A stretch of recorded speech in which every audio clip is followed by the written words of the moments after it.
ٹھیک ہے جی، الحمدللہ جی، بسم اللہ والصلاۃ والسلام علی رسول اللہ۔ الحمدللہ رب العالمین والصلاۃ والسلام علی رسول الانبیاء المرسلین، اما بعد۔ یا اللہ، جو کہا جائے سنا جائے، اللہ صحیح بات، الفاظ صحیح بات کا چناؤ یا اللہ اپنی رحمت سے نصیب فرما، اور اللہ تعالیٰ اپنی عافیت کے ساتھ، اللہ تعالیٰ اپنے کرم کے ساتھ، اپنے فضل کے ساتھ جو سلسلہ شروع کیا ہے، یا اللہ اپنے فضل سے اس کو مکمل فرما۔ اللہ مولا، ہم خطا کار ہیں، ہماری خطائیں بھی ہیں، گناہ بھی ہیں، لیکن بہرحال اللہ تعالیٰ ہمیں اس چیز کی ہمت دے کہ ہم اس کو مکمل کر سکیں۔ اللہ کا شکر ہے کہ ہم فضل سے مالک کے 14ویں سیشن پہ ہیں، اور اس درمیان میں ہم نے رسول اللہ صلی اللہ علیہ وسلم کی زندگی کی جو مکی لائف ہے، مکی زندگی آپ علیہ الصلوۃ والسلام کی، اس کو ہم پڑھ رہے ہیں، اور انشاءاللہ اگلے 2 سیشنز کے اندر ہم رسول اللہ صلی اللہ علیہ وسلم کی مکی زندگی کے جو اہم واقعات ہوئے اس کو کسی حد تک کور کر جائیں گے، اور اگلے سیشن میں انشاءاللہ بہت تفصیل کے ساتھ معراج کا واقعہ ہوگا، لیکن آج جو ہے ہم تمام ان میجر ایونٹس کو کور کر لیں گے جو رسول اللہ صلی اللہ علیہ وسلم کی زندگی کے معراج سے پہلے ہوئے ہیں۔ ہم نے پچھلے سیشن میں یہ بات دیکھی تھی کہ رسول اللہ صلی اللہ علیہ وسلم پر سخت ترین وقت جب ان کے ساتھیوں کے ساتھ آیا، جب آپ علیہ الصلوۃ والسلام کا سوشل بائیکاٹ کیا گیا، اور آپ علیہ الصلوۃ والسلام اور ان کے خاندان والوں کو، اور آپ علیہ الصلوۃ والسلام کے اصحاب کا، یعنی ایک طرف تو رسول اللہ صلی اللہ علیہ وسلم، اور قبائلی طور پر آپ علیہ الصلوۃ والسلام کا جو خاندان تھا وہ بھی رسول اللہ صلی اللہ علیہ وسلم کے ساتھ تھا، آپ علیہ الصلوۃ والسلام کی قبائل اور خاندان کی ریفرنس کی وجہ سے، اور اصحاب رسول جو آپ علیہ الصلوۃ والسلام پر ایمان لانے والے تھے، تو ان کا سوشل بائیکاٹ ہوا، وہ 3 سال تک رہا، اور اس 3 سال میں مسلمانوں کے اوپر شدید وقت گزرے، یہاں تک کہ مسلمان خشک پتے کھانے پر، جانوروں کی کھال کھانے پر مجبور ہو گئے، اور راتوں کو بچوں کے بلبلانے کی آوازیں آتی تھیں، اور مکے کے کفار جو تھے اس پہ ہنستے تھے۔ یہ آسان کام نہیں ہے کہ ایمان والوں کے اوپر بھی، اور جو لوگ رسول اللہ صلی اللہ علیہ وسلم کے ساتھ تھے لیکن ایمان والے نہیں تھے، لیکن ان پر بھی اتنی ہی تکلیف تھی، لیکن کیونکہ رسول اللہ صلی اللہ علیہ وسلم ایک خاندان سے تعلق رکھتے تھے، تو اس خاندان کی نسبت سے بنو ہاشم نے اور بنو مطلب نے آپ علیہ الصلوۃ والسلام کا ساتھ دیا۔ اسی درمیان میں کچھ صحابہ کی جماعت ہم نے دیکھا تھا کہ رسول اللہ صلی اللہ علیہ وسلم سے اجازت لے کر حبشہ ہجرت کر گئی تھی۔ ہم نے پچھلے سیشن میں تفصیلاً ذکر کیا تھا، لیکن اتفاق کی بات ہے کہ 2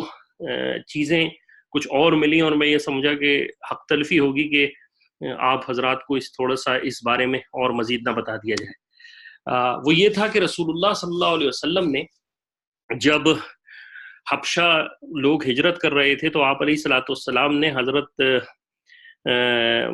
رسول اللہ صلی اللہ علیہ وسلم نے حضرت جعفر بن ابی طالب کو نجاشی کے نام خط بھیجا، اور یہ خط مجھے اتفاقاً جو ہے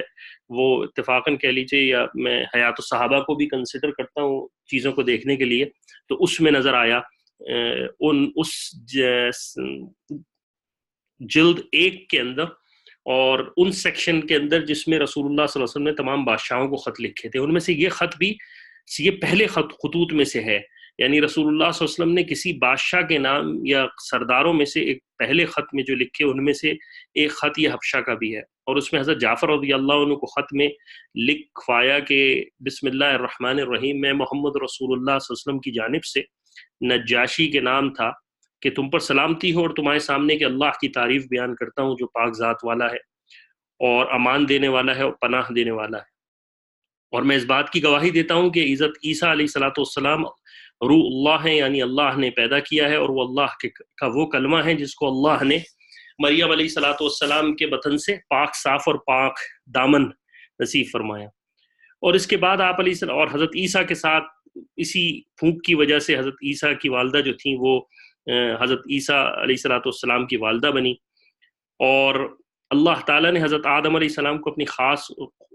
قدرت اور سے پھونک سے پیدا فرمایا، اور میں تم کو وحدہ لا شریک، اسی وحدہ لا شریک کی طرف دعوت دیتا ہوں، یعنی اللہ سبحانہ و تعالیٰ کی طرف دعوت دینے کی جو آپ علیہ الصلوۃ والسلام نے دعوت دی۔ یہ واقعہ آپ کو جیسے میں نے کہا حیات الصحابہ کی والیوم 1 کے اندر پیج نمبر 168 پر مل جائے گا، اور طبرانی نے بھی اس کو نقل کیا ہے۔ اس کے بعد جب رسول اللہ صلی اللہ علیہ وسلم جب مدینہ ہجرت کر گئے تو حضرت جعفر رضی اللہ عنہ کے ساتھ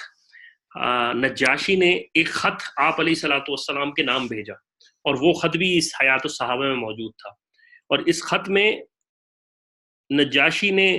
یہ لکھوایا کہ آپ علیہ الصلوۃ والسلام نے جو عقیدہ مجھے بتایا ہے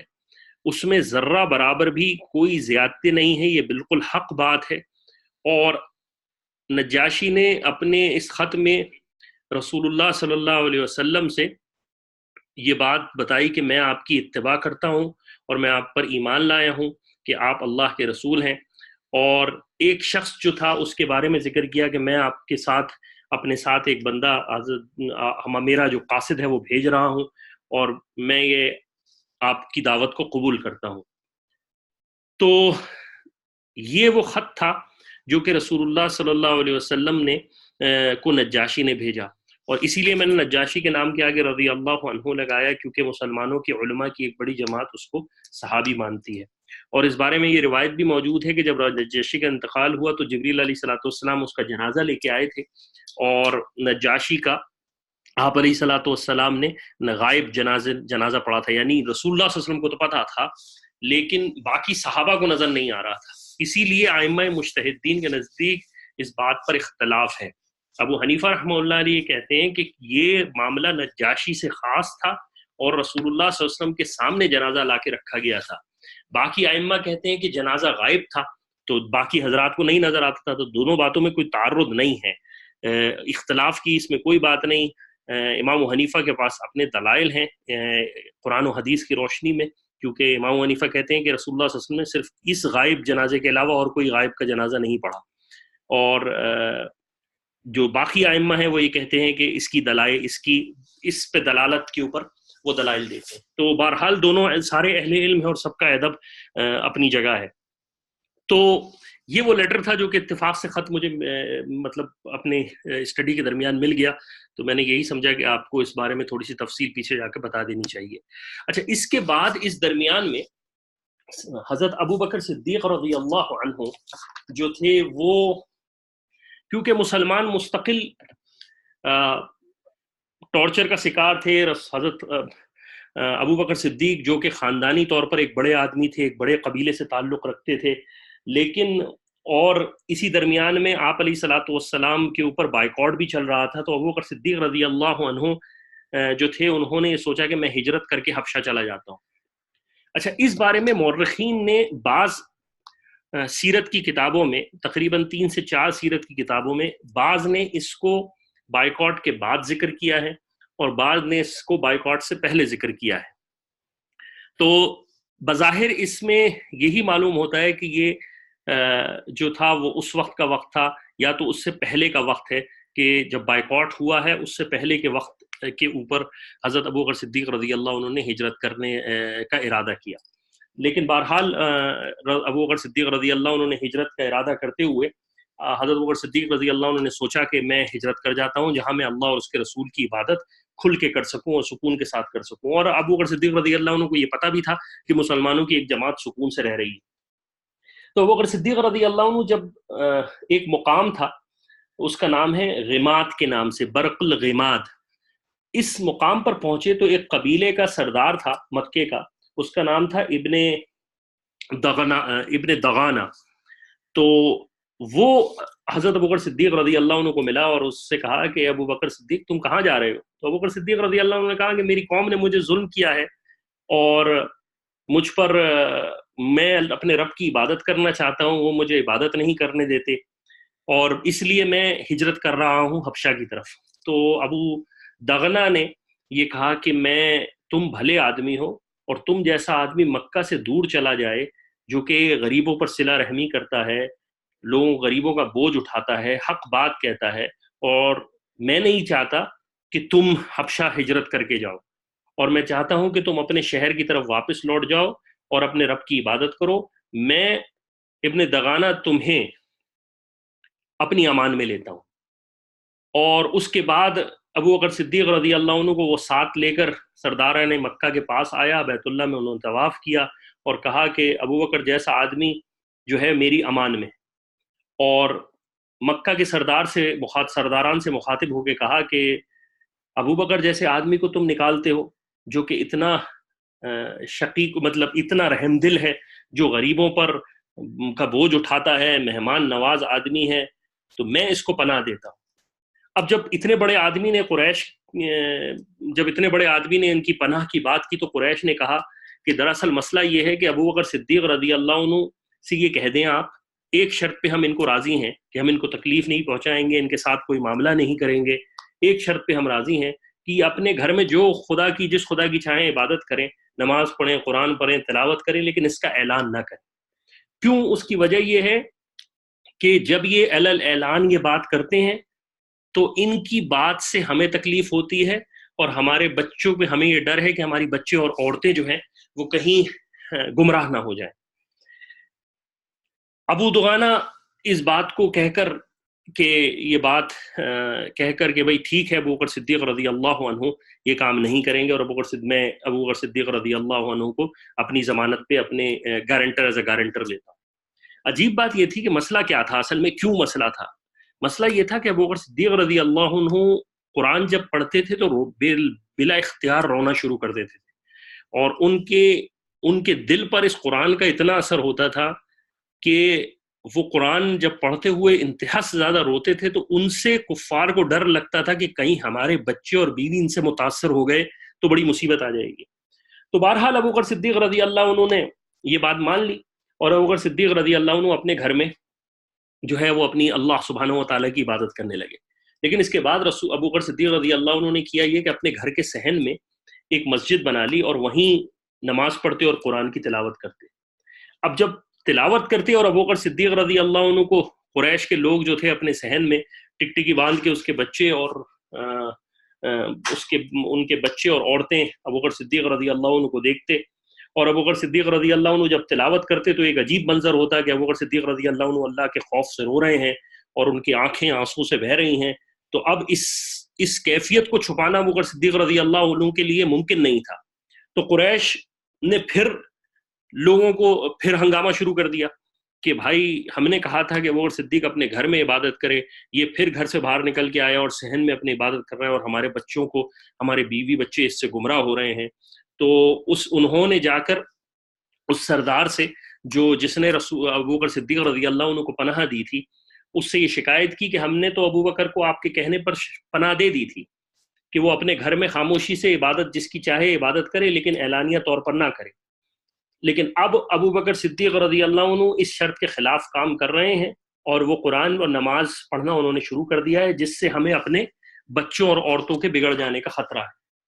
ابو بکر صدیق رضی اللہ عنہ سے کہہ دیجئے کہ یا تو آپ کی بات مان لیں، یا پھر اپنی پناہ واپس، آپ کی امان واپس کر دیں، اب ہم ان سے خود نبٹ لیں۔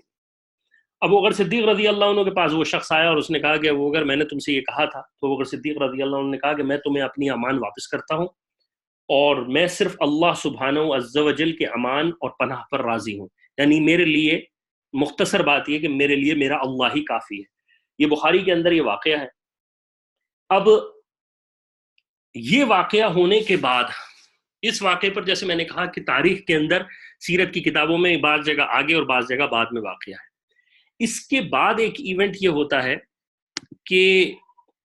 یہ رسول اللہ صلی اللہ علیہ وسلم پر ایک غم کا سال آتا ہے، یعنی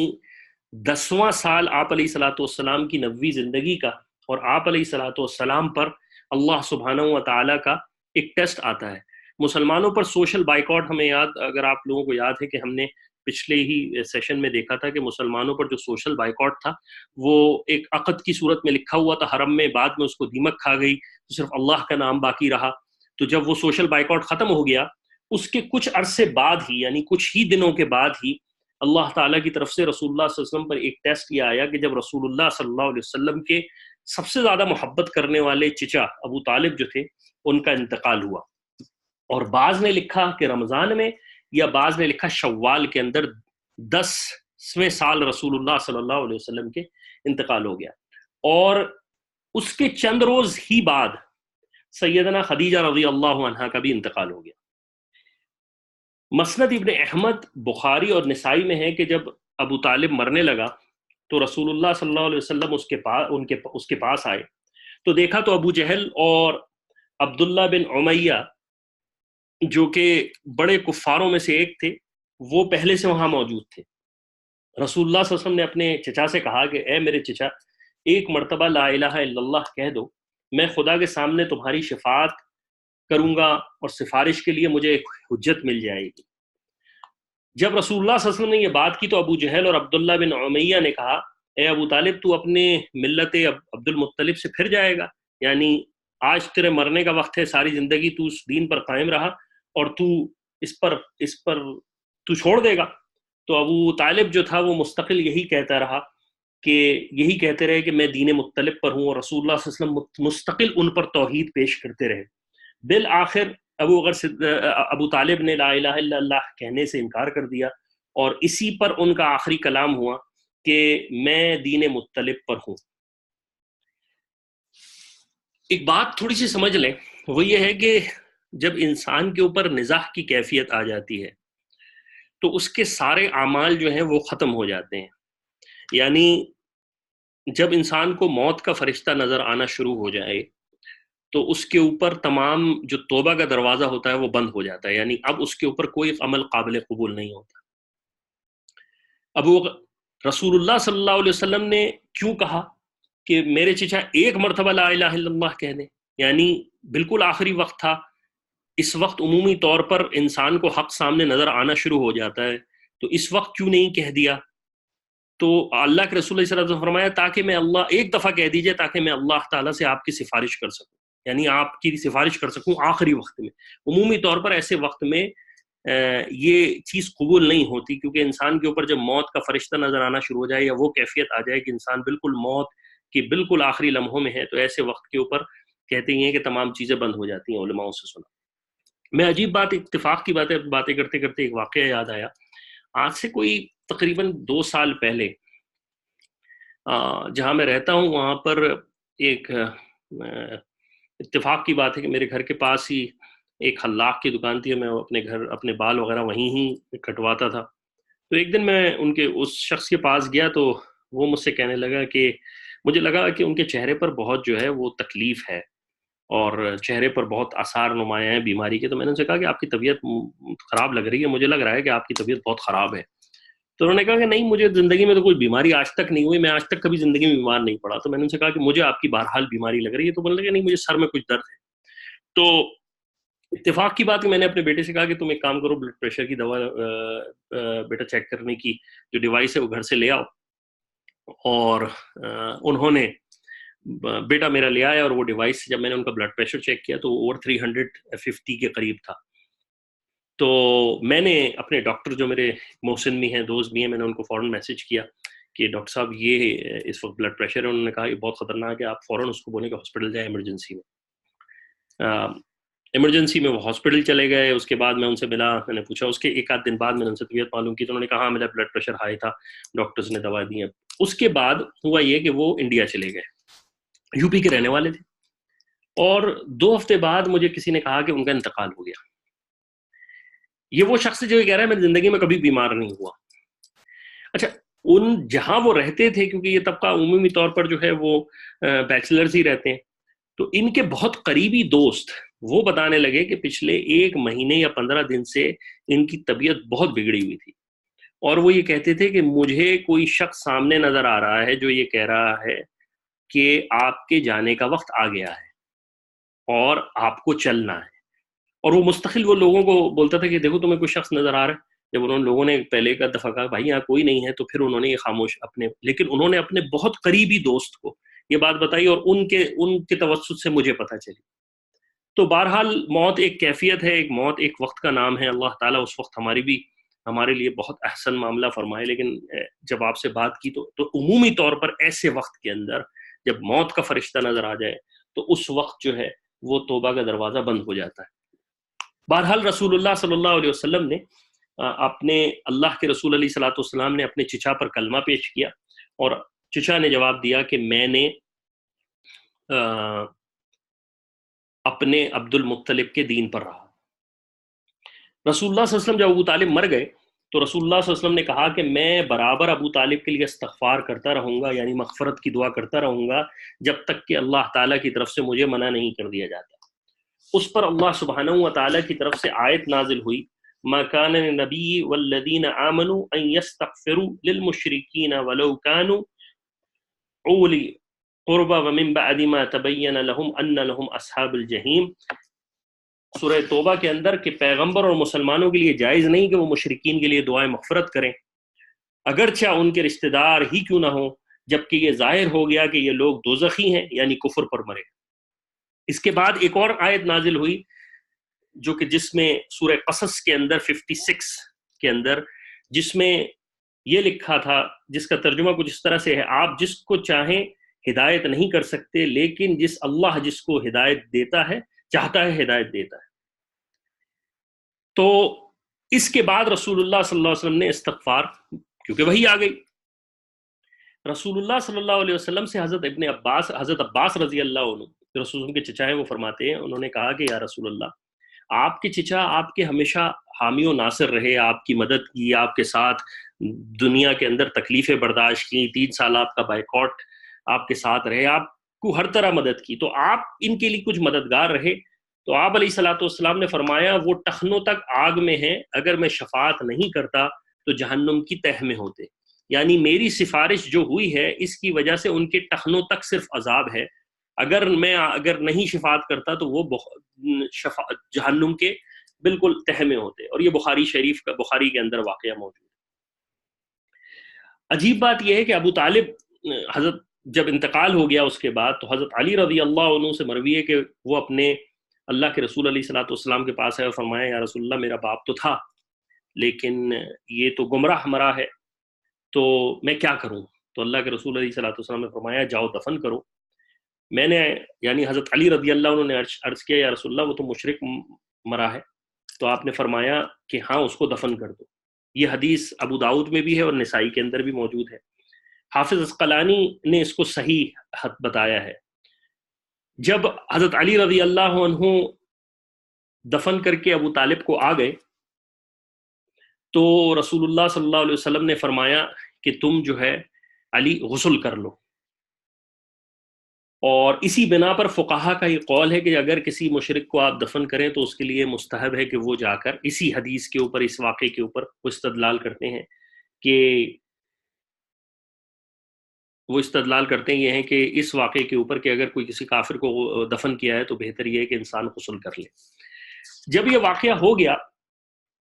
تو یہاں مسئلہ یہ آیا کہ ابو طالب کے اوپر مسئلہ یہ ہے کہ ابو طالب یہ ایک اختلافی مسئلہ ہے نہیں، لیکن کیونکہ یہ سوشل میڈیا کا دور ہے اور ہر انفارمیشن ہر جگہ موجود ہے، اور اسی طرح کی کنفیوژنز عمومی طور پر لوگوں میں پھیلائی جاتی ہیں بعض روایات میں، اور لوگوں کو ان کی روایات کی سند تو ایک چیز ہے جس کے بارے میں بول دیا جائے، لیکن سند کے باوجود بھی بہت سارے عوامل ہیں جس کو دیکھنا پڑتا ہے کہ واقعتاً ایسی چیز موجود تھی نہیں تھی، راوی کیسا تھا، اسمر رجال کا علم بندے کے پاس ہے یا نہیں ہے۔ تو کچھ بعض احادیث میں یہ بات آتی ہے کہ عباس رضی اللہ عنہ نے کہا یا رسول اللہ یہ وہی کلمہ پڑھ رہے ہیں جو آپ نے کہا ہے، یعنی رسول اللہ صلی اللہ علیہ وسلم نے ابو طالب پر یہ کلمہ پیش کیا، بخاری کے اندر ہے ابو طالب نے جو ہے وہ اس کلمے سے نہیں، مستند تمام کتابوں میں ہے کہ ابو طالب نے یہ کلمہ نہیں لیا، لیکن ایک روایت کے اندر آتا ہے کہ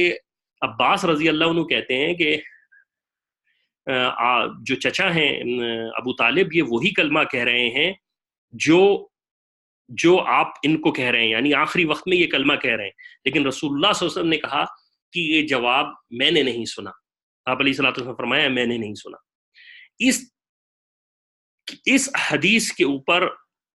اکثر آئمہ جو اہل سنت والجماعت کے ہیں وہ یہ کہتے ہیں یہ حدیث ضعیف ہے، اور بخاری اور مسلم کے سامنے اس حدیث کی سند جو ہے وہ بہت کمزور ہے۔ دوسری بات یہ ہے کہ جتنی احادیثیں اس طرح کی مروی ہیں ان کے اکثر جو روایات کرنے والے ہیں وہ روافظ ہیں، یعنی شیعہ ہیں، اور شیعوں کا شیوا یہی ہے کہ وہ ابو بکر اور عمر کو مسلمان نہیں سمجھتے. تو ایسے لوگوں کی ہم روایات پر اعتبار کریں، نہ کہ ان روایات کو جو کہ مستند ترین ہیں. تو اہل سنت والجماعت کا متفقہ فیصلہ یہ ہے کہ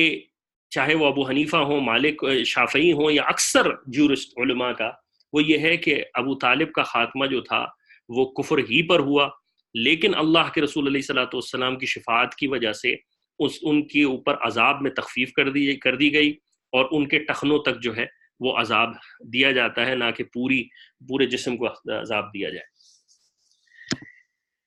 اس کے بعد جیسے میں نے کہا کہ یہی وہ غم کا سال تھا، کیونکہ رسول اللہ صلی اللہ علیہ وسلم کے چچا کا انتقال ہو گیا، اور ساتھ ساتھ اماں خدیجہ رضی اللہ عنہا کا بھی انتقال ہو گیا. تو اس غم کے سال کو عام عرف میں، سیرت کی کتابوں میں عام الحزن والملال کہتے ہیں، یعنی غم اور ملال کا سال. سیدنا خدیجہ رضی اللہ عنہ کے ساتھ رسول اللہ صلی اللہ علیہ وسلم ایک نکاح میں، یعنی رسول اللہ علیہ وسلم نے مزید نکاح نہیں کیے، 25 سال تک ساتھ رہے، اور جب تک خدیجہ رضی اللہ عنہا تھی آپ علیہ الصلوۃ والسلام نے کسی اور سے نکاح نہیں کیا. خدیجہ رضی اللہ عنہ تقریباً کم و بیش 65 سال کی عمر میں انتقال ہوا، اور 10واں ہی سال تھا مکی زندگی کا. رسول اللہ صلی اللہ علیہ وسلم نے ان کو خود اپنے ہاتھوں کے ساتھ دفن کیا، اور ہجوم کے مقام پر حضرت خدیجہ رضی اللہ عنہا جو تھیں وہ دفن ہے. اس وقت تک نماز جنازہ کا حکم نہیں آیا تھا. جب یہ دو حضرات جو تھے وہ مسلمانوں میں سے چلے گئے، یعنی مسلمانوں کی یہ بڑے حضرت خدیجہ رضی اللہ عنہ جس کا ایک اہم مقام تھا، ابو طالب انتقال کر گیا، اب کفار کو کھلی چھٹی مل گئی مسلمانوں پر جو تھی وہ تکلیف دینے کی، اور وہ مسلمانوں کو طرح طرح کے ظلم اور مزید پہنچانا چاہتے تھے. تو اس وجہ سے رسول اللہ صلی اللہ علیہ وسلم نے ارادہ کیا کہ وہ طائف چلے جائیں، اور طائف کی طرف آپ علیہ الصلوۃ والسلام نے جو تھا وہ ارادہ کیا کہ میں اب طائف کا سفر کرتا ہوں. تھوڑا سا طائف کے احوال دیکھ لیتے ہیں کہ طائف جو شہر تھا وہ اس کا کیا احوال تھے اس بات سے پہلے نکلنے سے پہلے. اصل میں مکہ جو شہر تھا وہ اور طائف یہ دونوں مشہور شہر تھے کفر کے درمیان اس وقت میں. اور مکہ کے بارے میں جو مکہ جیسے شہر تھا، اسی طرح طائف بھی ایک اہمیت والا شہر تھا، اور یہاں پر عمومی طور پر جو تھے وہ بڑے بڑے عمرا اور بڑے امیر لوگ وہاں رہا کرتے تھے. قرآن مجید میں قریش کی زبان کو کاپی کرتے ہوئے اللہ سبحانہ و تعالیٰ نے سورہ زخرف میں لکھا ہے، اور یہ بھی کہنے لگے کہ یہ قرآن دو بستیوں میں یعنی مکہ اور طائف میں سے کسی بڑے شخص پر کیوں نازل نہیں کیا گیا. یعنی کفار جب یہ کہتے تھے کہ یہ دو بستیوں میں سے، تو ان میں سے ایک مراد مکہ ہوتی تھی اور دوسرا مراد ہوتی تھی طائف. تو اس کا مطلب طائف جو تھا تاریخی لحاظ سے ایک اہمیت کا حامل تھا.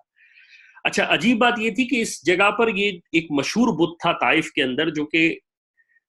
عبادت کا مرکز تھا، اس کا نام تھا لات، یعنی لات اور عزا دو بڑے وہ تھے. تو لات جو تھا وہ طائف کے اندر تھا، اور باقاعدہ لوگ جو تھے وہ اس کی یاترا کرنے، عبادت کرنے، اور اس کی عبادت کرنے لوگ آتے تھے. اور ہوتا یہ تھا کہ گرمی کے اندر بھی جو تھے لوگ جو تھے وہ، کیونکہ مکہ گرم ہے، طائف سردی علاقہ ہے، ہم سب جانتے ہیں جو سعودیہ کے رہنے والے ہیں کہ طائف کے اندر سردی ہوتی ہے. تو یہاں پر لوگ جو تھے، جو بڑے بڑے لوگ تھے، ان کے بڑے بڑے محلات تھے، زمین تھی اور باغات تھے، اور وہاں رہتے تھے. تو عمومی طور پر اس کا مطلب یہ ہوا کہ طائف ایک مشہور شہر تھا، بڑا شہر تھا. تو رسول اللہ صلی اللہ علیہ وسلم نے کفار سے تنگ آ کر آپ علیہ الصلوۃ والسلام نے یہ سوچا کہ 10ویں ہجری کو میں جا کر جو طائف ہے وہاں چلا جاتا ہوں. اور آپ نے اپنے خادم کو، مددگار زید بن حارثہ رضی اللہ عنہ کو لے کر طائف کی طرف تشریف لے گئے. وہاں پر عمیر قبیلے کا جو 3 حضرات تھے، یعنی یہ سردار تھے، ان بھائیوں پر جا کر، اس میں سے ایک کا نام تھا عبد یالیل، دوسرے کا نام مسعود، اور تیسرے کا نام حبیب تھا. ان تینوں سرداروں پر جا کر آپ علیہ الصلوۃ والسلام نے ان کو اسلام پیش کیا. اور جب اسلام کی دعوت دی ان سرداروں کو، تو ان سرداروں میں سے نہ کہ وہ آپ علیہ الصلوۃ والسلام کے ساتھ اگر نہیں بھی کرنا تھا تو آپ علیہ الصلوۃ والسلام کو نہ کر دیتے، لیکن آپ علیہ الصلوۃ والسلام کے بارے میں ایک نے جواب دیا کہ کیا خدا نے کعبے کا پردہ چاک کرنے کے لیے تجھے نبی بھیجا ہے، یعنی کعبے کی بے عزتی کرنے کے لیے نبی بھیجا ہے؟ ایک نے کہا کہ کیا خدا کو اپنی پیغمبری پر تیرے علاوہ کوئی نہیں ملا؟ جبکہ ایک جو تیسرا تھا اس نے کہا کہ خدا کی قسم میں تجھ سے کلام کرنا پسند ہی نہیں کروں گا، کیونکہ اگر تو واقعی اللہ کا رسول ہے تو تیری بات کو رد کر دینا انتہا سے زیادہ خطرناک ہے، اور تو اگر اللہ کا رسول نعوذ باللہ نہیں ہے تو تجھ سے بات کرنے کا میں تجھے قابل ہی نہیں سمجھتا۔ جب یہ بات ہو گئی اور رسول اللہ صلی اللہ علیہ وسلم نا امید ہوئے تو ان ظالموں نے کیا یہ کہ جہاں سے رسول اللہ صلی اللہ علیہ وسلم گزر رہے تھے وہاں دونوں طرف جو تھے وہ لوگ کھڑے کروا دیے، اور بعض جو لڑکے تھے ان کو اکسایا کہ تم یہ نبی آیا ہے نعوذ باللہ جو اپنے آپ کو نبوت کا دعویٰ دے رہا ہے، اور اس کا ذرا استقبال پتھروں سے کرو۔ تو رسول اللہ صلی اللہ علیہ وسلم جہاں سے جب گزر رہے تھے تو دونوں طرف سے پتھروں کی بارش کرتے وہ، اور آپ علیہ الصلوۃ والسلام پر ہنسی اڑاتے، اور اس قدر آپ علیہ الصلوۃ والسلام پر ان ظالموں نے پتھر برسائے کہ آپ علیہ الصلوۃ والسلام زخمی ہو گئے، اور جب آپ علیہ الصلوۃ والسلام زخموں کی تکلیف سے بیٹھ جاتے تو یہ بد نصیب آپ علیہ الصلوۃ والسلام کا بازو پکڑ کر آپ علیہ الصلوۃ والسلام کو دوبارہ کھڑا کر دیتے، اور آپ علیہ الصلوۃ والسلام پر ہنستے اور پھر آپ علیہ الصلوۃ والسلام پر پتھر برساتے۔ زید بن حارثہ رضی اللہ عنہ جو آپ علیہ الصلوۃ والسلام کے ہمراہ تھے اس سفر میں، وہ آپ علیہ الصلوۃ والسلام کو بچانے کی کوشش کرتے، لیکن ایک آدمی کیسے اتنا سب کو برداشت کر سکتا ہے؟ وہ خود بیان کرتے ہیں کہ جن پتھروں سے میں رسول اللہ صلی اللہ علیہ وسلم کو بتا سکتا تھا بچاتا، اور میں کوشش کرتا کہ وہ پتھر مجھ پر لگیں۔ یہ حال ہوا کہ اتنا لگا کہ حضرت زید بن حارثہ رضی اللہ عنہ کا سر تک زخمی ہو گیا، اور آپ علیہ الصلوۃ والسلام کے پاؤں تک جو تھا وہ خون جو ہے، آپ کا جو جوتا تھا وہ خون سے بھر گیا۔ آپ علیہ الصلوۃ والسلام اس سفر میں جب طائف سے واپس نکلے تو آپ علیہ الصلوۃ، یہ تو آپ کے پیچھے لگے ہوئے تھے، تو آپ علیہ الصلوۃ والسلام جو تھے یہ اصل میں قبیلہ ثقیف تھا، اور جن آپ علیہ الصلوۃ والسلام نے جن لوگوں سے بات کی تھی وہ عمیر خاندان کا رئیس القبائل تھے، یہ 3 بھائی تھے۔ تو یہ رسول اللہ صلی اللہ علیہ وسلم کے پیچھے مارتے رہے آپ علیہ الصلوۃ والسلام کو، اور آپ علیہ الصلوۃ والسلام کو نازیب کلمات کہتے رہے، پتھروں کی بارشیں کرتے رہے، تل یہ کہ آپ علیہ الصلوۃ والسلام طائف سے واپسی میں عتبہ بن ربی اور شیبہ بن ربی کا یہ بھی کفار مکہ تھے، ان کا باغ تھا، وہاں کے ایک درخت کے سائے میں آپ علیہ الصلوۃ والسلام بیٹھ گئے، اور آپ علیہ الصلوۃ والسلام نے ایک عجیب دعا مانگی۔ وہ دعا میں ایسے ہی الفاظاً ایسے ہی بتا دیتا ہوں۔ ابن اسحاق اور طبرانی نے اس کو روایت کیا کہ آپ علیہ الصلوۃ والسلام نے اللہ تعالیٰ سے اس وقت کہا کہ اے اللہ، میں تجھ سے اپنی کمزوری اور تدبیر کی کمی اور لوگوں کی بے عزتی کی شکایت کرتا ہوں۔ اے ارحم الراحمین، تو کمزوروں کا خاص طور پر مددگار ہے، تو مجھے کس کے سپرد کرتا ہے؟ کسی غضبناک اور سخت دشمن کی طرف، یا کسی دوست کی طرف کہ جو میرے امور کا مالک بنائے؟ اگر آپ مجھ سے ناراض نہ ہو تو پھر مجھے کسی کی پرواہ نہیں، مگر تیری عافیت اور سلامتی میرے لیے باعث سہولت ہے۔ میں پناہ مانگتا ہوں تیری بزرگ ذات کے وسیلے سے جس سے تمام ظلمتیں منور ہو گئیں، اور اسی کے نور سے دنیا اور آخرت کا کارخانہ چل رہا ہے۔ میں اس سے پناہ مانگتا ہوں کہ تیرا غضب اور تیری ناراضگی مجھ پہ اترے، اور اصل مقصود تجھی کو سنانا اور راضی کرنا ہے۔ بندہ میں کسی شرک سے پھرنے اور خیر کے کرنے کی قدرت نہیں، بندے میں کسی شرک سے پھرنے اور خیر کے کرنے کی قدرت نہیں، مگر جتنی تیری بارگاہ سے عطا ہو جائے۔ جب آپ علیہ الصلوۃ والسلام نے، جو کہ خود مستجاب دعوات ہیں، اور آپ علیہ الصلوۃ والسلام مسافر تھے، اور آپ علیہ الصلوۃ والسلام تنہا تھے، اور آپ علیہ الصلوۃ والسلام پر اس قدر ظلم کیا گیا کہ آپ علیہ الصلوۃ والسلام کا پورا جوتا مبارک جو تھا وہ خون سے بھر گیا، اور اس وقت اللہ کے رسول علیہ الصلوۃ والسلام نے اس وقت اللہ سے کہا کہ اللہ، میں آپ سے اس بات کی وہ کرتا ہوں کہ آپ نے ایسے دشمنوں کے مجھے حوالے کر دیا۔ تو پھر سوچنے کی بات ہے کہ رب العزت کو ایک دم آپ علیہ الصلوۃ والسلام کی اس بات کو کہاں پہنچنا تھا، آپ خود سوچ سکتے ہیں۔ اب عائشہ رضی اللہ عنہ فرماتی ہے، میں نے رسول اللہ صلی اللہ علیہ وسلم سے پوچھا، یا رسول اللہ، آپ پر کیا احد سے بھی زیادہ سخت دن گزرا؟ آپ علیہ الصلوۃ والسلام نے فرمایا ہاں تیری قوم سے جو تکلیفیں پہنچی ہیں، لیکن سب سے زیادہ تکلیف وہ دن تھی جب میں نے طائف والوں پر یا طائف کے بیٹوں پر، اس قوم کے بیٹوں پر اسلام قبول نہیں کیا، اور انہوں نے اسلام جو ہے قبول نہیں کیا اور مجھ پر ظلم کیا۔ اس وقت اللہ سبحانہ و تعالیٰ کی طرف سے، اما عائشہ رضی اللہ عنہ کہتی ہے رسول اللہ صلی اللہ علیہ وسلم نے کہا کہ اللہ تعالیٰ جب اللہ کے رسول علیہ الصلوۃ والسلام نے یہ دعا مانگ لی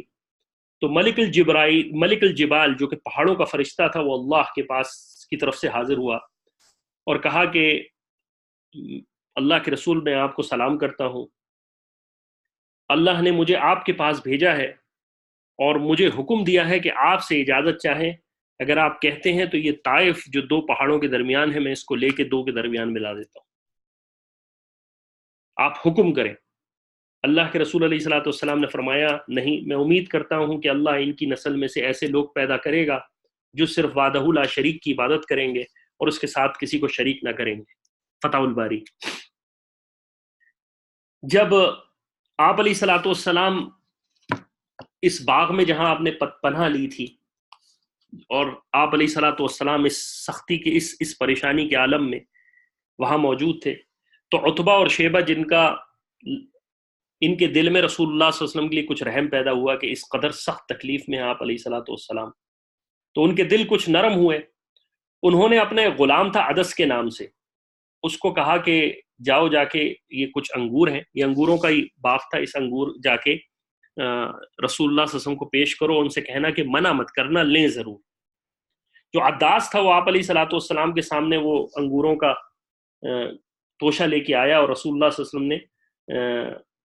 بسم اللہ پڑھ کر کھانا شروع کیا۔ تو عداس نے کہا کہ اللہ کی قسم میں نے تو یہ جملہ پہلے نہیں سنا، یعنی بسم اللہ جو جملہ ہے پہلے نہیں سنا۔ تو رسول اللہ صلی اللہ علیہ وسلم نے عجیب بات دیکھیں کہ جس وقت رسول اللہ صلی اللہ علیہ وسلم پہ اس قدر غم ہے کہ آپ علیہ الصلوۃ والسلام پر ظلم کا پہاڑ ان ظالموں نے توڑا، کہ آپ علیہ الصلوۃ والسلام پر جس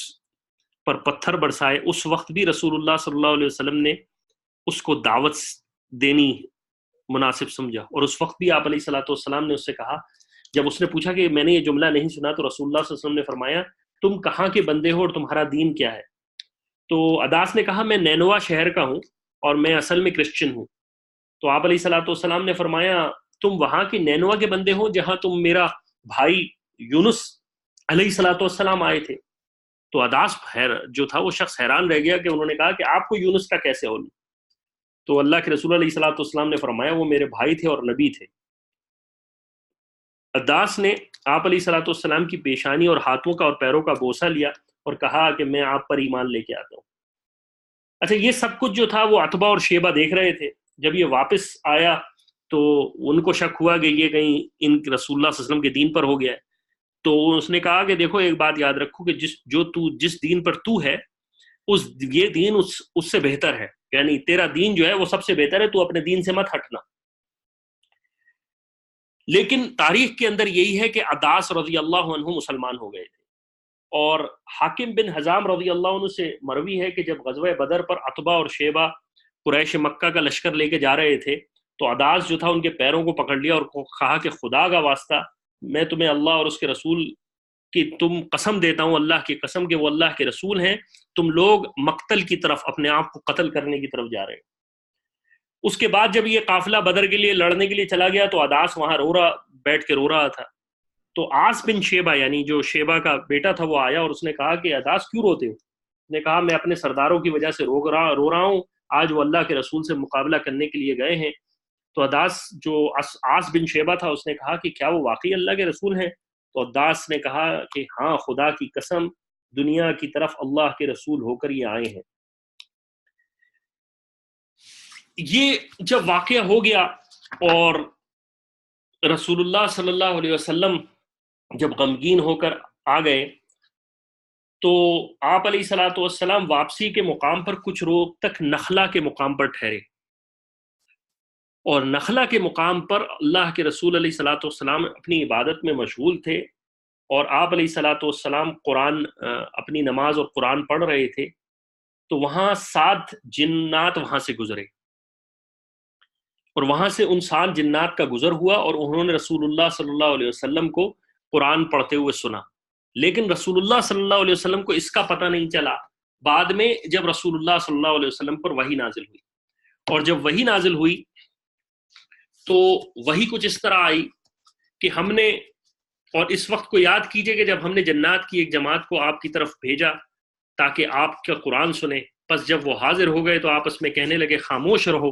یعنی اس کلام کو سنو۔ پس جب قرآن پڑھا جا چکا، یعنی آپ کی نماز ختم ہو گئی، تو یہ لوگ اپنی قوم کی طرف واپس ہوئے تاکہ ان کو آگاہ کریں، جا کر یہ بیان کیا کہ ہم عجیب کتاب سن کر آئے ہیں جو موسیٰ کے بعد نازل ہوئی، جو پہلی کتابوں کی تصدیق کرتی ہے اور حق اور رائے راست کی رہنمائی کرتی ہے۔ اے ہمارے بھائیوں، اللہ کے داعی کی دعوت قبول کرو اور ایمان لے کے آؤ، اللہ تمہارے گناہ معاف کرے گا اور دردناک عذاب سے تمہیں پناہ دے گا۔ جو اللہ کے داعی کی دعوت قبول نہ کرے وہ روئے زمین میں چھوٹ کر کہیں نکل نہیں سکتا اور نہ ہی اس کا کوئی حامی ہوگا۔ یہ جنات جو تھے، عجیب بات یہ میں آپ کو بتاتا چلوں کہ جنات کی عمر بہت ہوتی ہے، اور ان کی عمروں کا جو ہے کئی سو ہزار سال کے اندر ان کی عمریں ہوتی ہیں۔ دو واقعات یہاں پر تھوڑے سے بتاتا چلوں۔ آج سے تقریباً کوئی 20-22 سال پہلے کی بات ہے کہ ایک اسٹوڈنٹ تھا مدرسے کا، وہ ہمارے پاس اٹھتا بیٹھتا تھا، تو اس نے ہمیں بتایا کہ افغانستان، ہمارے جو استاد ہیں وہ افغانستان میں ایک جن تابعی سے ملے تھے، یعنی ان کی ملاقات جو تھی وہ تابعی جن سے ہوئی تھی، اور انہوں نے یعنی جس جن کو انہوں نے دیکھا تھا وہ اصحاب رسول کی زیارت کر چکا تھا۔ اچھا، یہ بات تو بہت پہلے کی تھی۔ آج سے کچھ عرصے پہلے جو حرم میں مکی، مولانا مکی جو ہیں وہ بیان کرتے ہیں، ان کے بیان میں ایک عجیب واقعہ مولانا حضرت شاہ ولی اللہ محدث دہلوی کے بارے میں ہے سنا، اور وہ شاہ ولی اللہ محدث دہلوی کہتے ہیں کہ مولانا مکی دامن برکاتہ عالیہ کہتے ہیں کہ شاہ ولی اللہ رحمہ اللہ علیہ کے پاس ایک سند جو تھی وہ رسول اللہ صلی اللہ علیہ وسلم سے، حدیث کی جو سند تھی وہ ڈائریکٹ تھی، یعنی ان رسول اللہ صلی اللہ علیہ وسلم اور شاہ ولی اللہ محدث دہلوی رحمہ اللہ علیہ کے درمیان صرف اور صرف ایک صحابی بیچ میں تھے، اور یہ سند ان کے پاس تھی، سند جن کہلاتی تھی۔ شاہ ولی اللہ محدث دہلوی لکھتے ہیں کہ ایک دفعہ میں اپنی کتابوں کو پڑھ رہا تھا، مطلب یہ تو 100 سال 150 سال پرانی بات ہے، تو چراغوں سے میں اپنی حدیث کی، اچھا تھوڑا سا ایک اور بات بتا دوں کہ حدیث کے اندر ایک سند ہے، سند اس طرح سے کہ میں نے، کوئی شخص ہے جو کہ حدیث کا عالم ہے، جس نے حدیث پڑھی ہے، اس کے پاس رسول اللہ صلی اللہ علیہ وسلم سے لے کر اپنے تک کی ایک اجازت کی ایک سند ہوتی ہے، یعنی استاد اس کو اجازت دیتا ہے کہ میں نے آپ کو اجازت دی حدیث کو پڑھانے کی، اور یہ کنیکٹ ہو کے چلتے چلتے چلتے رسول اللہ صلی اللہ علیہ وسلم تک پہنچ جاتی ہے۔ یعنی رسول اللہ صلی اللہ علیہ وسلم کے اصحاب نے، جب رسول اللہ صلی اللہ علیہ وسلم کے اصحاب نے تابعین کو پڑھائی تو انہوں نے کہا میں نے تمہیں اللہ کے رسول کو حدیث پڑھانے کی تمہیں اجازت دی، پھر اس کے بعد تابعین نے تبع تابعین، اور پھر تبع تابعین، اور اس طرح مختلف واسطوں سے ہوتی ہوئی، تو جو حدیث کے اسٹوڈنٹس ہوتے ہیں وہ کوشش کرتے ہیں کہ ایک ایسے استاد سے اجازت لے لیں حدیث کی کہ جن سے رسول اللہ صلی اللہ علیہ وسلم کی جو کنیکشن ہے وہ ان کی سندیں جو ہیں وہ کم ہو جائیں۔ تو وہ کوشش یہی کرتے ہیں کہ عمومی طور پر جو مدرسے کے اسٹوڈنٹس ہوتے ہیں وہ جب اپنی تکمیل کر لیتے ہیں حدیث کی، دور حدیث کی، تو پھر ان استادوں کے پاس جاتے ہیں جن کے پاس سند جو ہے وہ کم ہوتی ہے۔ تو شاہ ولی اللہ محدث دہلوی رحمہ اللہ علیہ لکھتے ہیں کہ میں اپنی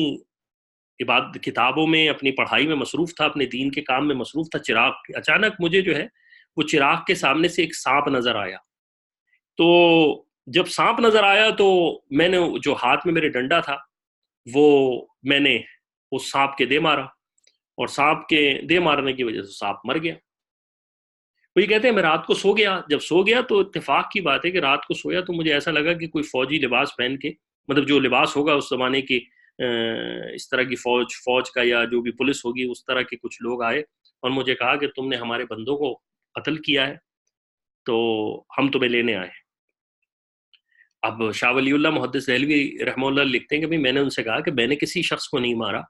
تو انہوں نے کہا کہ ہمیں یہی حکم ہے کہ آپ کو لے کے آئیں، اور وہ مجھے لے کے باہر نکلے اور اس کے بعد کہا کہ آنکھیں بند کر لو، اور جب میں آنکھیں بند کر کے مجھے آنکھیں کھولنے کا حکم دیا تو میں عجیبی دنیا کے اندر تھا، اور یہ دنیا جو ہے وہ ایسی تھی کہ مطلب ایک پورا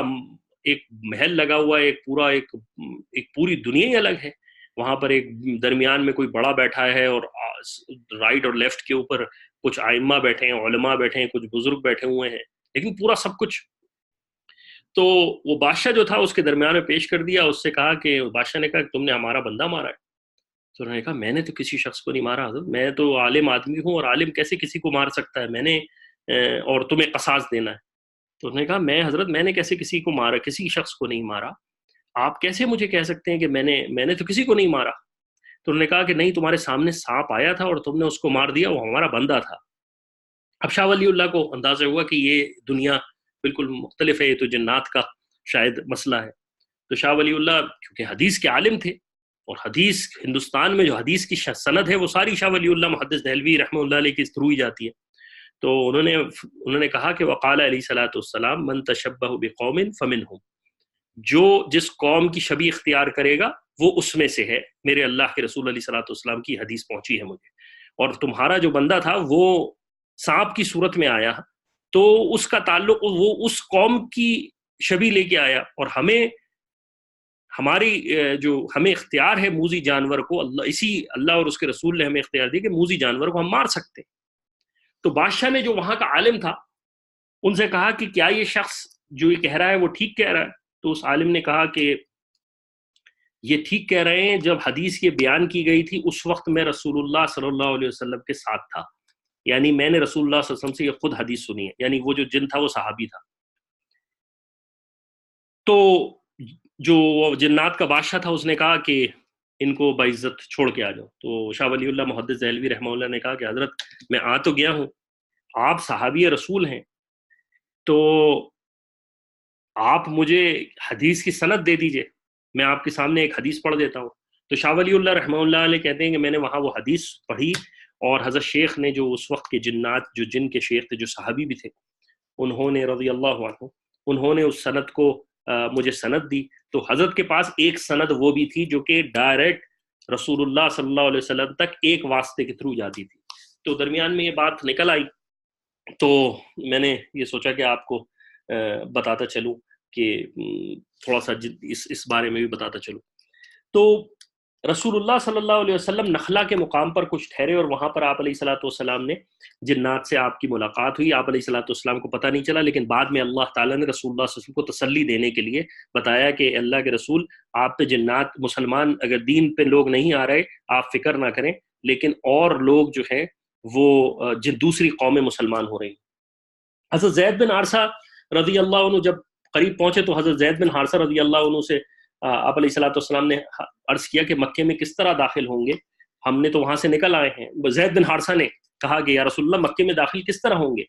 تو آپ علیہ الصلوۃ والسلام فرمایا اے زید، اللہ اس مصیبت سے رہائی کی کوئی صورت نکالے گا، اور یقیناً کوئی نہ کوئی ہمارا مددگار ہوگا. پھر آپ علیہ الصلوۃ والسلام غار حرا پہنچ گئے،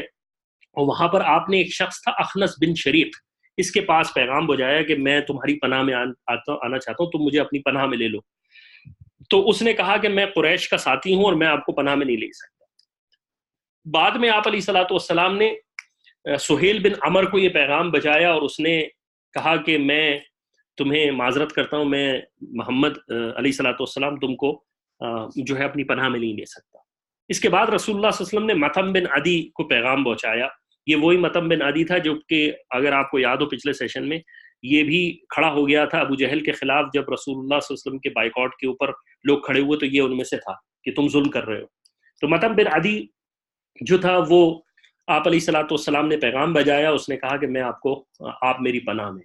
مطعم نے آپ علیہ الصلوۃ والسلام کی فرمائش قبول کر لی، اور اپنے بیٹوں اور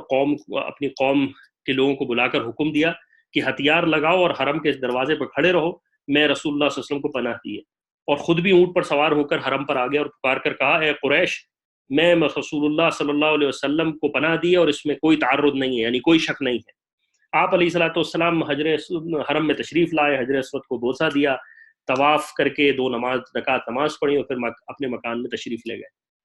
اور مطعم اور اس کے بیٹے جو تھے رسول اللہ صلی اللہ علیہ وسلم کو وہاں سے لے کر، یعنی حرم سے لے کر حلقہ بنا کر اس کے رسول اللہ صلی اللہ علیہ وسلم کے گھر پر لے کے گئے. مطعم کے اسی مطعم بن عدی کے اسی احسان کے اوپر رسول اللہ صلی اللہ علیہ وسلم، اس مطعم جو بن عدی تھا اس کا انتقال غزوہ بدر سے پہلے ہو گیا. رسول اللہ صلی اللہ علیہ وسلم نے کہا کہ آج غزوہ بدر پر اگر مطعم بن عدی زندہ ہوتا اور وہ مجھ سے گزارش کرتا تو میں ان تمام کو، یہ جو کفار کی جماعت ہمارے پاس پکڑی گئی ہے، میں ان کے لیے ضرور کچھ رعایت کرتا. اس کے بعد ایک واقعہ پیش آتا ہے طفیل بن عمر دوسی رضی اللہ عنہ کا. جب رسول اللہ صلی اللہ علیہ وسلم طائف سے واپس آ گئے،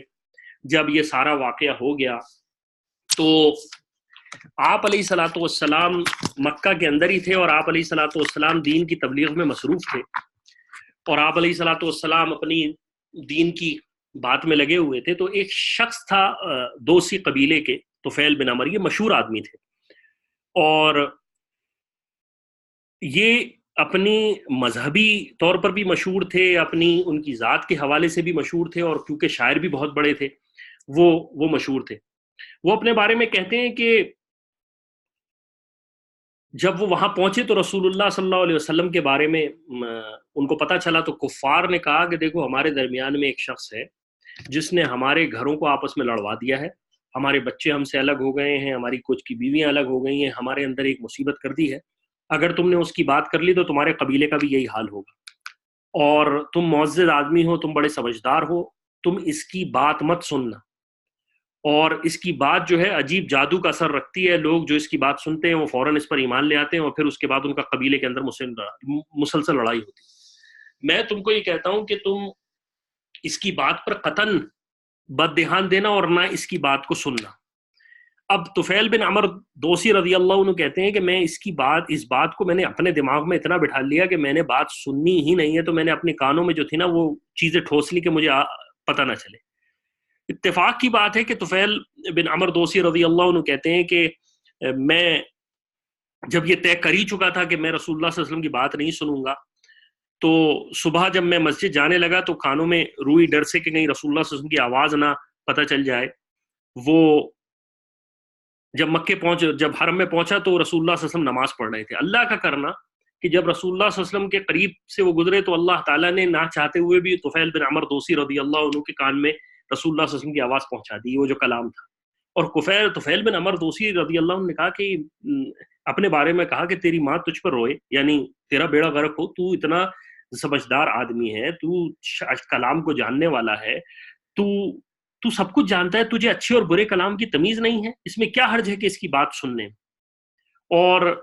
اس نے کیا بری بات ہے کہ اس کی بات سنی جائے. تو بولنے لگے کہ میں انتظار کر کے بیٹھا رہا. جب رسول اللہ صلی اللہ علیہ وسلم اپنے گھر فارغ ہو کر نماز پڑھ کر اپنے گھر جانے لگے تو میں اس کے پیچھے پیچھے رسول اللہ صلی اللہ علیہ وسلم کے گھر کی طرف گیا، اور رسول اللہ صلی اللہ علیہ وسلم کو کہا کہ رسول اللہ صلی اللہ علیہ وسلم آپ دین کے بارے میں کیا کہتے ہیں، آپ کیا کہتے ہیں. تو آپ علیہ الصلوۃ والسلام نے ان کے سامنے کچھ قرآن پڑھ کے سنایا، کچھ بتایا، دعوت دی، اور وہ اسی وقت اسلام لے آئے. اسلام لینے کے بعد جب آپ علیہ الصلوۃ والسلام نے جو تھا وہ جب اس نے بات سنی تو اسے کہا کہ اللہ کے رسول یہ تو بڑی شہادت والی، مطلب یہ بڑی عمدہ بات ہے، میں مسلمان ہونا چاہتا ہوں، اور میں چاہتا ہوں میری قوم پہ جا کر اسلام کی دعوت دوں، آپ میرے لیے اللہ سے دعا کریں، اور اللہ تعالیٰ سے میری دعا کریں کہ مجھے کوئی ایسا معجزہ دے دے یا کرامت دے دے. دیکھیں کرامت اور معجزے میں فرق ہے. نبی کے اوپر معجزہ ظاہر ہوتا ہے اور معجزہ برحق ہے. کرامت جو ہے وہ ولیوں کے اوپر ظاہر ہوتی ہے، یعنی ولی جو سب سے بڑا ولی ہیں وہ عمومی طور پر اصحاب رسول کہلاتے ہیں، لیکن نبوت کے اندر معجزہ ہوتا ہے، معجزہ حتمی ہوتا ہے. کرامت جو ہے کبھی ظاہر ہوگی کبھی نہیں ہوگی، لیکن کرامت کو سب کچھ سمجھ لینا یہ غلط ہے. ہمارے یہاں بعض دفعہ ایسا ہوتا ہے کہ کرامت ہی کے اوپر چل جاتے ہیں. یہ دیکھنا ہے کہ ولی نے جو اعمال کیے ہیں ان اعمال کے اوپر آپ ان کو دیکھیں، نہ کہ آپ کرامتوں کے پیچھے بڑھ گئے. تو بہرحال طفیل ابن عمر دوسی رضی اللہ عنہ جو تھے انہوں نے گزارش کی کہ اللہ تعالیٰ کے رسول مجھے کچھ اللہ تعالیٰ سے ایسا دعا کر دیں کہ وہ کچھ ایسا ایسا کچھ ہو جائے میرے لیے کہ میری جو قوم ہے وہ مجھ پر ایمان لے آئے. اللہ کے رسول علیہ الصلوۃ والسلام نے اللہ تعالیٰ سے دعا کی. یہ واپس اپنے قبیلے کی طرف پلٹے. جب قبیلے کی طرف پہنچنے کے قریب تھے تو ان کی پیشانی کے پاس چہرے کے اوپر ایک نور ظاہر ہو گیا. اچھا، اب جب نور ظاہر ہوا تو انہیں جو تھا وہ ایسا لگ رہا تھا جیسے چراغ کی طرح سے چمک رہا ہے. جب یہ اپنی قوم کے قریب پہنچنے لگے تو انہوں نے سوچا کہ یہ تو میرے چہرے پر نور ہے اور مجھے خطرہ ہے کہ کہیں میری لوگ یہ سمجھیں گے، کہیں مذاق نہ اڑائیں کہ میری دین چھوڑنے کی وجہ سے یہ سب علامت ظاہر ہو گئی. تو انہوں نے اللہ تعالیٰ سے اسی وقت دعا کی. اب سوچئے ایک وقت کا ایمان لینے والا رسول اللہ صلی اللہ علیہ وسلم کو دیکھا تھا، وہ صرف رسول اللہ صلی اللہ علیہ وسلم کے صحبت سے صرف ایک وقت میں ایمان لایا، اور اس کے بعد اب آپ سوچئے کیا ایمان کا لیول ہوگا کہ اللہ سے دعا ہو رہی ہے، ایمان کی وجہ سے یہاں پر جو ہے وہ نور آ گیا چہرے پر، ایک نور روشن ہو گیا، وہ وہاں سے دعا کر رہے ہیں اللہ میں دعا کرتا ہوں میری قوم اس کو عیب سمجھے گی، آپ اس نور کو میری چھڑی پر ٹرانسفر کر دیں. تو وہ نور نکل کے آپ رضی اللہ عنہ کی چھڑی پر آ گیا، اور وہ چھڑی پر جب آیا تو وہ ایک لائٹ کی طرح سے روشن ہو گئی. اب یہ چمکتا ہوا نور جو تھا وہ اس قوم کے درمیان جو تھا وہ آپ رضی اللہ عنہ قوم کے اندر آئے ہیں رات کو، تو یہ ایک نور کی طرح چمک رہا ہے. اب لوگ جو ہیں وہ روایات میں آتا ہے کہ لوگ اس نور کے اوپر ہاتھ رکھیں تو وہ نور اس سے اوپر نکل کے آ جائے. اگر کوئی روشنی سی بلب ہو تو وہ بلب کے اوپر ہاتھ رکھ دیا جائے دب جائے، لیکن یہ نور اس سے اوپر نکل آئے. تو اللہ سبحانہ و تعالیٰ نے طفیل ابن عمر دوسی کو یہ کرامت عطا فرمائی. جب آپ اپنے گھر پہنچے تو آپ نے کہا اپنے والد صاحب سے کہ میں تمہیں نہیں قبول کرتا، آج سے میں تمہارا کوئی میرا تعلق نہیں. انہوں نے کہا میرے بیٹے ایسی کیا بات ہے؟ انہوں نے کہا کہ میں تم پر ایک دین پیش کرتا ہوں، اگر تم قبول کرتے ہو تو میں تمہارے ساتھ ہوں، اور اگر تم قبول نہیں کرو گے تو میرا تم سے کوئی تعلق نہیں. تو باپ نے کہا کہ بیٹے جو تیرا دین ہے وہ میرا دین ہے. اس کی وجہ یہ کہ طفیل ابن عمر دوسی جیسے میں نے کہا بڑے آدمی تھے، عالم تھے، بڑے سمجھدار تھے، شاعر تھے، تو ان کی بات ایسی نہیں تھی، وزنی بات تھی. اسی طرح انہوں نے اپنی بیوی کے بارے میں بھی کہا کہ میرے لیے تم سے کوئی تعلق نہیں، اگر تم میری بات کو نہیں سنتی ہو، میں اسلام لے کے آیا ہوں اور میں اسلام کی دعوت دیتا ہوں، اگر تم اس کو قبول کرو گی تو بہت اچھا ہے، اگر نہیں قبول کرو گی تو میرا کوئی تعلق نہیں. تو بیوی نے بھی کہا کہ طفیل میرے ساتھ تمہارا جینا مرنا ہے، جس چیز کی تم دعوت دیتے ہو میں تمہیں قبول کرتی ہوں. اس کے علاوہ اور قوم مسلمان نہیں ہوئی، صرف اور صرف ایک اور شخص مسلمان ہوئے جن کا نام تھا سیدنا ابو ہریرہ رضی اللہ عنہ. اب سیدنا ابو ہریرہ رضی اللہ عنہ سے رسول اللہ صلی اللہ علیہ وسلم کی سب سے زیادہ حدیث مروی ہیں. اب سوچیں کہ ہم اور آپ سیدنا ابو ہریرہ رضی اللہ عنہ کا کتنا ادب اور احترام سے نام لیتے ہیں کہ ہم تک حدیثیں سب سے زیادہ ابو ہریرہ رضی اللہ عنہ سے پہنچی ہیں. تو یہ سارا کا سارا ثواب جو ہے وہ طفیل ابن عمر دوسی رضی اللہ عنہ کے اکاؤنٹ میں جا رہا ہے، کیونکہ طفیل ابن عمر رضی اللہ عنہ کی تبلیغ سے ابو ہریرہ رضی اللہ عنہ مسلمان. تو کتنا بڑا مقام ہوگا طفیل ابن عمر دوسی رضی اللہ عنہ کا، جن کے ہاتھ کے اوپر عبداللہ ابو ہریرہ بن رضی اللہ عنہ جیسا شخص مسلمان ہوا. تو اس کے بعد آپ دعوت دیتے رہے، قوم نے قبول نہیں کیا. آپ علیہ الصلوۃ والسلام کے پاس پھر حاضر ہوا، کہا گیا یا رسول اللہ قبیلہ دوست نے مجھے ہرا دیا، میں نے ان کو دعوت دی لیکن وہ ایمان نہیں لاتے، آپ خدا را ان کے لیے دعا کریں، بد دعا کریں کہ اللہ تعالیٰ ان کو نیست و نابود کر دے. آپ علیہ الصلوۃ والسلام نے فرمایا میں تمہاری قوم کے لیے دعا کرتا ہوں. اور دعا کرنے کے بعد آپ علیہ الصلوۃ والسلام فرمایا اے طفیل اپنی قوم کے ساتھ نرمی کا معاملہ کرو اور نرمی کے ساتھ ان کو دین کی دعوت دو. حضور علیہ الصلوۃ والسلام مدینے تشریف لے گئے اور بدر اور احد اور خندق کے غزوات بھی ہوئے. پھر وہ اپنی قوم کو اپنے رسول اللہ صلی اللہ علیہ وسلم کی خدمت میں لے کے آئے. اس وقت تک رسول اللہ صلی اللہ علیہ وسلم خیبر گئے ہوئے تھے، اور اس وقت جب لوگ تقریباً آئے اس میں تقریباً 70-80 گھرانوں کے لوگ تھے جو کہ ایمان لے کر آئے. یہ وہ طفیل ابن عمر دوسی رضی اللہ عنہ ہیں جن اکیلے کی تبلیغ کی وجہ سے پورا قبیلہ، پورا علاقہ اسلام سے منور ہوا تھا. یہی ہمارے اور آپ کے درمیان، میرے اور آپ کی اور ان صحابہ یا تابعین کی زندگیوں کا فرق تھا کہ ان کی دعوت ایسی ہوتی تھی کہ پوری کی پوری قومیں جو تھیں وہ مسلمان ہو جاتی تھیں ان کی دعوت کے اوپر. اور آج ہمارا حال ہمارے سامنے ہے. یہ وہ تمام مجموعی طور پر واقعات تھے، میجر واقعات جو رسول اللہ صلی اللہ علیہ وسلم کی معراج سے پہلے واقع ہوئے. آج اللہ کے فضل و کرم سے ہم نے وہ تقریباً آلموسٹ جو میجر تفاسیر کے اندر واقعات آتے ہیں اس کو کور کر لیا. اگلی انشاءاللہ سیشن کے اندر ہم معراج کا واقعہ پوری تفصیل کے ساتھ رکھیں گے، اور کوشش کیجیے گا کہ 1.5 گھنٹے کا ٹارگٹ ہوگا ہمارا کہ ہم اس کو ختم کریں اور پوری تفصیل کے ساتھ معراج کے واقعے کو ذکر کریں گے، اور پورا انشاءاللہ کوشش کریں گے جہاں سے بھی صحیح بات مل سکی اس کو جمع کر کے کنکلوڈ کر کے انشاءاللہ ایک بہتر طریقے سے آپ کے سامنے پیش کریں. اللہ تعالیٰ مجھے اور آپ کو جو ہے وہ توفیق دے صحیح بات کو سمجھنے کی. اس پوری آج کے سیشن کے اندر جو سب سے زیادہ کتابوں کا سہارا لیا گیا وہ ایک سیرت النبی علامہ شبلی رحمہ اللہ علیہ کی، ایک سیرت النبی جو تھی وہ حضرت ادریس کاندھیلوی کی، ایک سیرت النبی رحمت جو تھی سیدنا ابو الحسن ندوی رحمہ اللہ علیہ کی، اور حیات الصحابہ سے جلد نمبر فرسٹ جو تھی اس سے زیادہ کنسرن کیا گیا ہے۔ اور ایک واقعہ جو میں نے مولانا حجاز مکی رحمہ اللہ علیہ کا بتایا، وہ واقعہ مولانا کا خود جو ہے وہ انٹرنیٹ پہ موجود ہے، اگر آپ چاہیں گے تو میں لنک بھی بھیج دوں گا، اس کو وہاں سے دیکھ سکتے ہیں۔ اللہ تعالیٰ مجھے اور آپ کو عمل کی توفیق عطا فرمائے، جو کہا گیا جس میں کوئی غلطی ہوئی ہو تو اللہ تعالیٰ ہم سے اس کا، مجھ سے کم از کم جو ہے وہ، میں بڑا خطرکار ہوں، مجھ سے اس بارے میں جو ہے وہ اللہ تعالیٰ سرزش نہ فرما دے، میرا معاملہ آسان فرمائے، اور آپ اللہ سے، اللہ تعالیٰ آپ تمام حضرات کی دنیا اور آخرت کی تمام نیک خواہشات کو پورا فرمائے۔ جو لوگ مسلمان تکلیف میں ہیں ان کی پریشانیاں دور فرمائے، جو لوگ کسی بھی الجھنوں میں، یا اللہ ان کی الجھنیں دور فرما، یا اللہ ہماری نسلوں کو ایمان کے ساتھ، اعمال کے ساتھ نصیب فرما، یا اللہ ہمیں حق بات کو سمجھنے کی توفیق عطا فرما، یا اللہ حق بات کہنے والوں کا دامن ساتھ رکھنے کی توفیق عطا فرما، یا اللہ ہمیں برے لوگوں کی صحبتیں سے دور نصیب فرما، یا اللہ فتنوں کا دور ہے، غلط بات سے ہمیں بچا اور صحیح بات ہمارے دلوں کو کھول دے۔ فاللہ خیر حافظ وارحم الراحمین۔ جزاکم اللہ خیر وخیر الجزا، وصلی اللہ تعالی علی خیر خلقی محمد وعلی آلہ وصحبہ اجمعین برحمتک یا ارحم الراحمین۔